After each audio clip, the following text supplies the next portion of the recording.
नमस्कार बंधुरा दीपा रान्नाघरे आपनादेर सबाइके स्वागत जानाई। बंधुरा ये देखुन सामुद्रिक भोला माछ आपनादेर दादाभाई बाजार थेके एनेছে। साइजटाও একটু ছোট কিন্তু খেতে অনেক ভালো লাগে। বন্ধুরা আজকে আমি ভোলা মাছটা রান্না করব। আর আমি কি দিয়ে রান্না করি আর কিভাবে রান্না করি আপনারা প্রথম থেকে শেষ পর্যন্ত পুরো ভিডিওটি দেখতে থাকুন। কড়াইটা গরম হয়ে গেছে, কড়াইতে দিয়ে দিচ্ছি আমি তেল। বন্ধুরা আমরা তো সাদা তেল ব্যবহার করি, আপনারা যদি সরষের তেল ব্যবহার করেন অবশ্যই সরষের তেল দিয়ে রান্না করবেন। বন্ধুরা মাছের মধ্যে আগে থেকে লবণ আর হলুদ মাখিয়ে রেখেছি, আর এই মাছগুলো এবার আমি ভেজে নেব।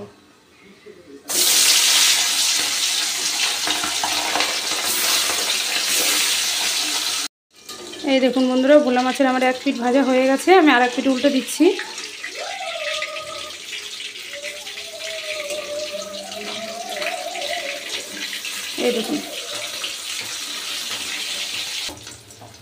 এই দেখুন বন্ধুরা ভোলা মাছগুলো আমার ভাজা হয়ে গেছে। এই মাছগুলো এবার আমি তুলে নিচ্ছি,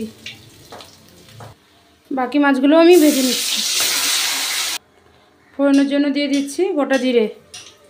দেখুন ভোলা মাছ রান্না করব আজকে আমি বেগুন, আলু, পেঁয়াজ আর টমেটো দিয়ে। এবার আমি আলুগুলো দিয়ে দিচ্ছি। আলুগুলো আমার ভাজা হয়ে গেছে, এবার দিয়ে দিচ্ছি আমি পেঁয়াজ কুচি।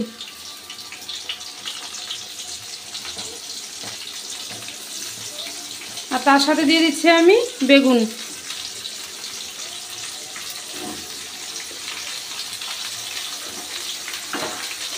আলু, বেগুন আর পেঁয়াজ খুব ভালো করে ভেজে নেব। আলু, বেগুন আর পেঁয়াজ আমি ভালো করে ভেজে নিয়েছি। এবার দিয়ে দিচ্ছি আমি টমেটো কুচি।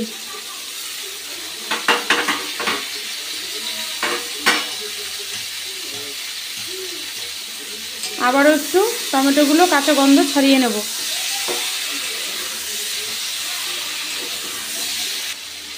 এবার দিয়ে দিচ্ছি আমি হলুদ গুঁড়ো, স্বাদ মতো লবণ, আর দিয়ে দিচ্ছি আদা শুকনো লঙ্কা বাটা। সবজির সাথে আবারও মশলাটাকে ভালো করে কষে নেব। দেখুন বন্ধুরা মশলাটাকে সবজির সাথে খুব ভালো করে কষে নিয়েছি। এবার দিয়ে দিচ্ছি আমি পরিমাণ মতো জল। বন্ধুরা তখন আমি লবণটা কম দিয়েছিলাম, আর একটু লবণ লাগবে, সেজন্য আমি আরও 1 চামচ লবণ দিচ্ছি। আর দিয়ে দিচ্ছি চেরা কাঁচা লঙ্কা।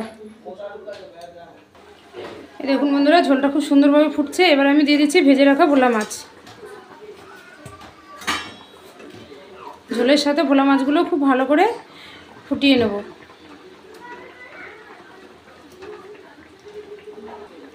আর দিয়ে দিচ্ছি ভাজা জিরে বাটা। আবার একটু ঝোলের সাথে মিশিয়ে নেব।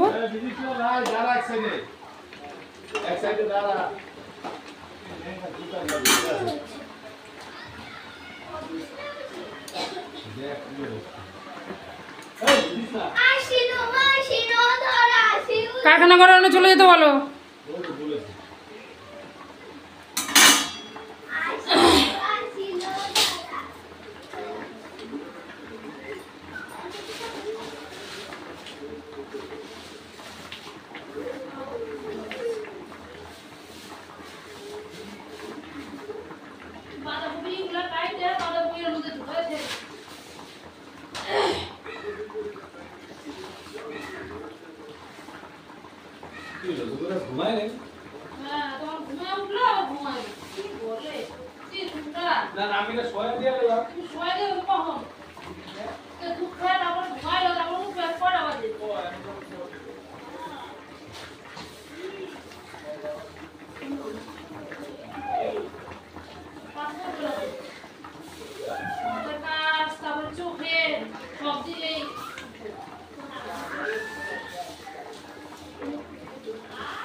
চলে যাবো থেকে ভিজতে আছে তো নাকি?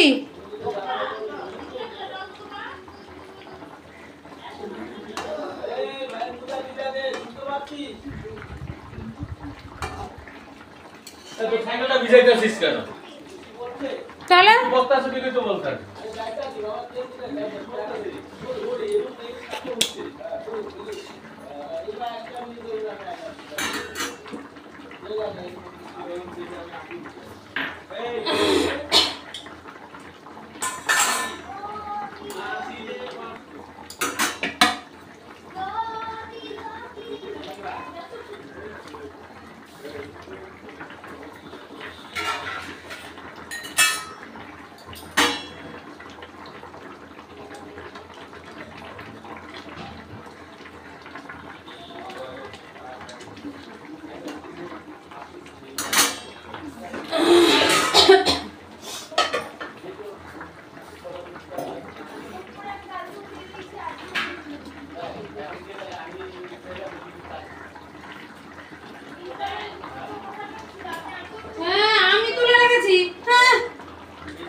এই যে আটা ভিজও গেছে, এর আগে একবার আওয়াজ দিয়ে গেলাম, এই দেখ আটা ভিজও গেছে, আমি আর তুলে রাখলাম। এটা কি অন্য লোকে? তোর মা না তোর বাবা?